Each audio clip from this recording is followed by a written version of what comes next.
எல்லாருக்கும் வணக்கங்க. Welcome to digital Bharathi. So டிஎன்பிசிட்டிருந்து திருப்பி ஒரு அப்டேட். குரூப் 2A உடைய கவுன்சிலிங் சொல்லியிருக்காங்க. ஸோ ரொம்ப நாளாக ஒரு அமாவாசைக்கு ரிசல்ட் வந்து ஒரு அமாவாசை வரைக்கும் வெயிட் பண்ணி இன்றைக்கி ரிசல்ட் அப்படின்றது போட்டிருக்காங்க. ஸோ எப்போ கவுன்சிலிங் அப்படின்றத சொல்லியிருக்கிறாங்க. ஸோ ரொம்ப முக்கியமானது, லாங் வெயிட் இப்போ முடிஞ்சிருக்கு. ஸோ 15/5/2024 சரிங்களா. ஸோ அப்போ தான் வந்து நமக்கு வந்து கவுன்சிலிங் அப்படின்றது ஆரம்பிக்குது. இது 20/6/2024 வரைக்கும் இந்த கவுன்சிலிங் அப்படின்றது நடக்குது. கிட்டத்தட்ட 37 நாட்கள் நடக்குது. ஸோ அதனால் என்னென்னா, இப்போ ஒரு நாளைக்கு 400 பேர் அப்படின்ட்டு கூப்பிட்ருக்காங்க சரிங்களா. 400 மெம்பர்ஸ் பர் டே. ஸோ கிட்டத்தட்ட 2.2 மடங்கு பேர், மொத்தமாக பார்த்திங்கன்னா ஒரு 11,400 பேர் போல் கூப்பிட்ருக்காங்க கவுன்சிலிங்க்கு. ஆனால் இவங்க எல்லாருக்கும் வேலை கிடைக்குமானா எல்லாருக்கும் வேலை கிடைக்காது. ஒரு டே 6 டே 7 அப்படின்னு போகிறப்ப இப்போ ஓப்பன் கேட்டகரிக்கு கம்மியாகும். 8 9 அப்படின்னு போகிறப்ப பிசிக்கு கிடைக்காது. 9 10 அப்படின்னு போகிறப்ப எம்பிசிக்கு கிடைக்காது. ஸோ இப்படி என்ன ஆகும், நாள் ஆக ஆக இந்த வேலை கிடைப்பதற்கான வாய்ப்புகள் கம்மியாகும். அந்தந்த ஸ்பெஷல் கேட்டகரியில் இருக்கிறவங்களுக்கு கிடைக்கும், பிஎஸ்டிஎம் இருக்கிறவங்களுக்கு கிடைக்கும், பிகாம் படித்தவங்களுக்கு கிடைக்கும். ஸோ இது மாதிரி விமன் கிடைக்கும், அதாவது விமன் பிஎஸ்டிஎம் கிடைக்கும், டிஸ்ட்ரிபியூட்டட் விமன் கிடைக்கும், எக்ஸ் மிலிட்ரி எக்ஸ் ஆர்மி அவங்களுக்கு கிடைக்கும். ஸோ இது மாதிரி நாள் ஆக ஆக இந்த பின்னாடி இருக்கக்கூடிய ரேங்க்கில் இந்த சிறப்பு தகுதி பெற்றிருப்பாங்க, ஒன்லி பிஎஸ்டிஎம் பெற்றிருப்பாங்க, அப்படி இல்லைங்கன்னா அவங்க வந்து பிகாம் இருப்பாங்க. ஸோ அவங்களுக்கு கிடைப்பதற்கு வாய்ப்புகள் நிறையா இருக்கும். ஸோ எனக்கு கவுன்சிலிங் மெமோ வந்துருச்சு அப்படின்றதுனாலேயே உங்களுக்கு வேலை கிடைக்கும் அப்படின்றது உறுதியாக கிடையாதுங்க. ஸோ நான் எப்பயுமே முன்னாடியே சொல்கிற மாதிரி தான், இப்போ வந்து பிகாமுக்கு வந்து பார்த்திங்க அப்படின்னா 127 எடுத்த பிஎஸ்டிஎம் கேண்டிடேட்டுக்கே வந்து இப்போ வராமல் போயிருக்கு. ஸோ இதுக்கு அடுத்து லிஸ்ட் 2 வருமா அப்படின்னு தெரியல, கவுன்சிலிங் 2 வருமா அப்படின்றது தெரியல. ஸோ 130க்கு மேலே இருந்தது பிகாம் பிஎஸ்டிஎம்மாக இருந்தீங்கன்னா உங்களுக்கு வரும். 135க்கு மேலே இருக்குது உங்களுக்கு பிகாம் வச்சுருக்கீங்க அப்படின்னா வருவதற்கு வாய்ப்புகள் இருக்குது சரிங்களா. அதே மாதிரி பிஎஸ்டிஎம் 140 வரைக்கும் இந்த டைம் வந்துடும் அப்படின்றாங்க. ஜென்ரல் கேட்டகரியில் 148, அதாவது ஜென்ரல்னால் நான் பிசி சொல்கிறேன், பிசி அண்ட் எம்பிசிக்கு ஆல்மோஸ்ட் ஒரே லெவலில் வருவதற்கு நிறைய வாய்ப்பு இருக்குது சரிங்களா. 148 47.5 அண்ட் எபோவ் இருக்கிறவங்களுக்கு வருவதற்கு வாய்ப்புகள் இருக்குது. ஸோ என்னென்னா, ரொம்ப முக்கியமாக நம்ம வந்து வரப்போகிற எக்ஸாமுக்கு நீங்கள் தொடர்ந்து படிங்க. ஸோ எனக்கு வந்து 10,000வது ரேங்க் வந்துருச்சு, எனக்கு மெமோ வந்திருக்கு, ஸோ எனக்கு வேலை கிடைக்கும் அப்படின்ற அசட்டு நம்பிக்கையில் உட்காந்துட்ருக்காதீங்க. ஏன்னா இந்த ப்ராசஸ் முடிகிறப்ப உங்களுக்கு வந்து குரூப் 4 எக்ஸாமே முடிஞ்சு போயிருக்கும். ஒரு மிகப்பெரிய வாய்ப்பையே நீங்கள் விட்டுருப்பீங்க. ஸோ இவ்வளோ நாள் நம்ம இது வரும் வராது அப்படின்ற மாதிரி நம்ம உட்காந்துட்டு இருந்தோம். ஸோ இனிமேலும் அப்படி இருக்காதீங்க, தொடர்ந்து படிங்க. கரெக்டாக இன்னொரு 30 நாள் இருக்குது குரூப் 4 எக்ஸாமுக்கு. குரூப் 2A வருவதற்கு இன்னொரு 4.5 மாதம் இருக்குது. ஸோ குரூப் 1க்கும் வந்து நாட்கள் கம்மியாக தான் இருக்குது, 70 நாள் தான் இருக்குது. ஸோ தொடர்ந்து கண்டிப்பாக நிச்சயமாக படிச்சிங்க அப்படின்னா ஏதாவது ஒரு வேலையை நம்ம வாங்கிடலாம். இந்த தடவை குரூப் 2Aவில் உங்களுக்கு வந்து ரிட்டன் எக்ஸாமே கிடையாது, ரொம்ப பெரிய ரிலீஃபு. ஸோ இது வந்து என்னென்னா, இப்போ எக்ஸாம் எழுதி நிறைய பேர் வந்து மார்க் வரல, ரீச்டு வரல, நாட் ரீச்டு வரல, நல்ல ரேங்க் வரல அப்படின்னு நீங்கள் இருப்பீங்க இல்லைங்களா. ஸோ இது மாதிரி அதில் இருக்காது.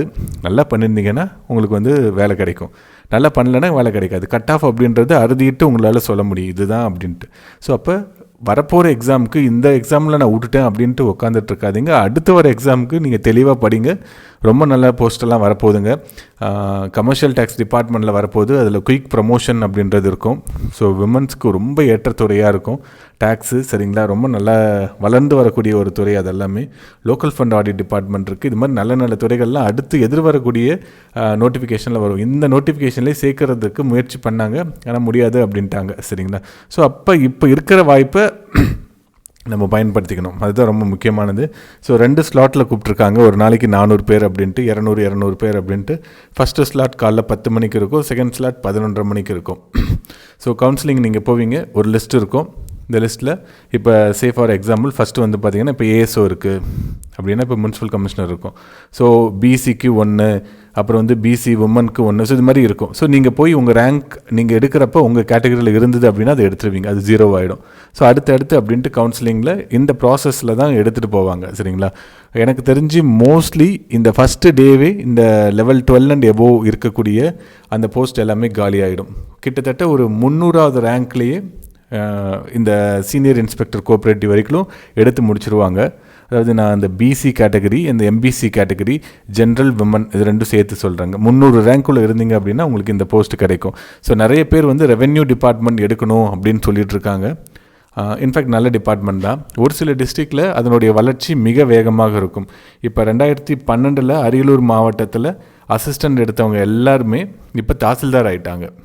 ஆனால் ஒரு சில மாவட்டம், இப்போ கோயம்புத்தூர் மாவட்டத்தில் 2015-16 எடுத்தவங்க இன்னுமே அசிஸ்டண்ட்டாக இருக்கிறாங்க. ஸோ இது மாதிரி ஒரு மாவட்டத்தை பொறுத்து அது மாறும். ஆனால் என்னென்னா நீங்கள் ஒரு 20-25 வருஷம் 30 வருஷம் சர்வீஸ் பண்ணுறீங்க அப்படின்னா அந்த 30 வருஷம் கழித்து பார்த்தீங்க அப்படின்னா நீங்கள் 2012 பேட்சாக இருந்தீங்க அப்படின்னா இந்த 2038-40 நீங்கள் எல்லாருமே ஒரே ரேங்கில் தான் இருப்பீங்க. அதில் ஒன்றும் பெரிய மாற்றம் அப்படின்றதெல்லாம் எதுவுமே இருக்காது. சரிங்களா, புரியுதுங்களா? அதாவது நீங்கள் தாசில்தாராக ஒரு 10 வருஷம் இருப்பீங்க, ஒரு சில டிஸ்ட்ரிக்டில் தாசில்தாராக 6 வருஷம் இருப்பீங்க. ஸோ கடைசியில் நீங்கள் போய் சேர வேண்டிய இடம் அப்படின்றது ஒன்றாவே தான் இருக்கும். ஸோ நிறைய பேர் இந்த ரூமரை கிளப்பிட்டுருக்காங்க. இது மாதிரி வந்து இந்த லெவல் 12 வந்து ரெவென்யூ இன்ஸ்பெக்டர் கொண்டு வர போகிறாங்கன்ட்டு சங்கத்தோடைய பல நாள் கோரிக்கைங்க. சரிங்களா, இந்த வருவாய்த்துறையோடைய சங்கத்தோடைய பல நாள் கோரிக்கை. ஸோ அது வந்து கோரிக்கை வைக்கிறதுனாலே அது வந்துடும் அப்படின்னு கிடையாது. இப்போ பழைய ஓய்வூதிய திட்டம் கொண்டு வரணும் அப்படின்றது கூட தான் அரசு பணியாளர்களுடைய கோரிக்கை. அதை இப்போ கவர்மெண்ட் கொண்டு வந்துருங்களா? ஸோ அவ்வளோ சீக்கிரம் கொண்டு வருவதற்கான சாத்தியக்கூறுகள் இல்லை. ஸோ அது மாதிரி தான் இது ஒரு கோரிக்கை. அது வரலாம், வராமையும் போகிறதுக்கு வாய்ப்புகள் இருக்குது. ஆனால் என்னென்னா உங்களுக்கு மற்ற எந்த துறையை விடமே ரெவென்யூ துறையில் மிக வேகமாக இருக்கும் வளர்ச்சி. நான் போஸ்ட் ப்ரொஃபைல் பெருசாக போடல, கொஞ்சம் வேலையும் நிறைய ஆயிடுச்சு. இந்த டெஸ்ட் பேட்ச் ஆரம்பித்து கொஸ்டின் பேப்பர் டிஸ்கஷன் அதெல்லாம் இருந்ததுனால என்னால் சரியாக போட முடியலைங்க. உங்களுக்கு ஏதாவது ஒரு துறை வேணும், எனக்கு இந்த வீடியோ போடுங்க அப்படின்னு நீங்கள் கமெண்ட் பண்ணுங்கள். சரிங்களா, நான் அதை பார்த்துட்டு நான் அந்த துறையை மட்டும் நான் போகிறேன். ஆல்மோஸ்ட் நான் எல்லா துறையுமே பேசி வச்சுருந்தேன். நான் எல்லாருக்கிட்டையுமே பேசி வீடியோ போடுறதுக்கு ரெடி பண்ணி வச்சுருந்தேன். வேலைகள் இருந்ததுனால என்னால் போட முடியல. சரிங்களா, ஸோ அதுதான் ஒரு இது. ஓகே, ஸோ கவுன்சிலிங் வந்துருச்சு. ஒரு 3500 ரேங்க் 4000 ரேங்க்கில் இருக்கிறேன் நான் அப்படின்னா வாய்ப்புகள் நிறையா இருக்குது. நீங்கள் ஒரு வேலையை எடுத்துகிட்டு அடுத்து வரக்கூடிய குரூப் 2ல் இன்டர்வியூ போஸ்ட்டோ இல்லை குரூப் 1ல் இருக்கக்கூடிய நல்ல போஸ்ட்டோ எடுக்கிறதுக்கு திருப்பி உட்காந்து படிங்க. அடுத்த எக்ஸாமும் ரொம்ப சீக்கிரமாக வந்துடுது. ஸோ இந்த வருஷம் எல்லா எக்ஸாமும் வரதுனால வாய்ப்புகளும் ரொம்ப பிரகாசமாக இருக்குது. நீங்கள் நல்லா படிச்சிங்க அப்படின்னா கண்டிப்பாக ஒரு நல்ல வேலை அப்படின்றத உறுதியாக வாங்கிடலாம். கவுன்சிலிங் மெமோ வந்துட்டதுனாலேயே வேலை கிடச்சிரும் அப்படின்ற நம்பிக்கையில் இருக்காதீங்க. உங்கள் ரேங்க்கை பொறுத்து தான் இருக்கும். என்ன ஆகிடும், நீங்கள் ஒரு 10வது நாள் உங்களுக்கு வருது அப்படின்னா உங்களோட ரேங்க் அதிகமாக இருந்ததுன்னா உங்களுக்கு ஒரு மெசேஜ் வரும். இப்போ எப்படி மெசேஜ் வந்து நீங்கள் வந்து கவுன்சிலிங்க்கு வந்திருக்கீங்க அப்படின்னு சொல்லுதோ அதே மாதிரி நீங்கள் கவுன்சிலிங்க்கு வர வேணாம், ஏன்னா உங்கள் கேட்டகரியில் எல்லாமே முடிஞ்சிருச்சு அப்படின்ட்டு ஒரு மெசேஜ் வரும். சரிங்களா, ஸோ அதனால் அதை எதிர்பார்த்துட்டு உட்காந்துருக்காதீங்க. இப்போ கரெக்டாக ஒழுங்காக திட்டமிட்டு படிங்க. நிறைய டெஸ்ட்டு எடுத்து பாருங்கள், டெஸ்ட்டு போடுங்க. ஒரு நாளைக்கு 300 MCQ சால்வ் பண்ணிங்கன்னாவே இந்த எக்ஸாமில் பாஸ் பண்ணிடலாம். ஒரு பெரிய கஷ்டமான விஷயமே கிடையாது. 2018 2023 வரைக்கும் நடந்த எல்லா கொஸ்டின் பேப்பரையும் சால்வ் பண்ணிக்கிட்டே இருந்தீங்க அப்படின்னா ரொம்ப ஈஸியாக பாஸ் பண்ணிடலாம். இப்போ டெலகிராமில் இல்லாததே இல்லை, எல்லாமே இருக்குது. எல்லா சப்ஜெக்ட் வைஸு அதை யூனிட் வைஸாக பிரிச்சியும் தந்திருக்கிறாங்க. ஸோ அது அந்த லெவலுக்கு இப்போ மெட்டீரியல் கிடைக்குது. நீங்கள் தேர்ந்தீங்கன்னா கண்டிப்பாக கிடைக்கும். சரிங்களா, அவ்வளோ சூப்பரான மெட்டீரியல் எந்த இன்ஸ்டியூட்டும் எந்த டாப் இன்ஸ்டியூட்டும் போட முடியாத அளவுக்கான மெட்டீரியல்லாம் இப்போ நம்மளுடைய டெலகிராம்லேயும் வாட்ஸ்அப்லேயும் இருக்குது. ஸோ பயன்படுத்திக்கோங்க வாய்ப்பை. கண்டிப்பாக இந்த தடவை ஒரு நல்ல வேலை கண்டிப்பாக வாங்கிடலாம்.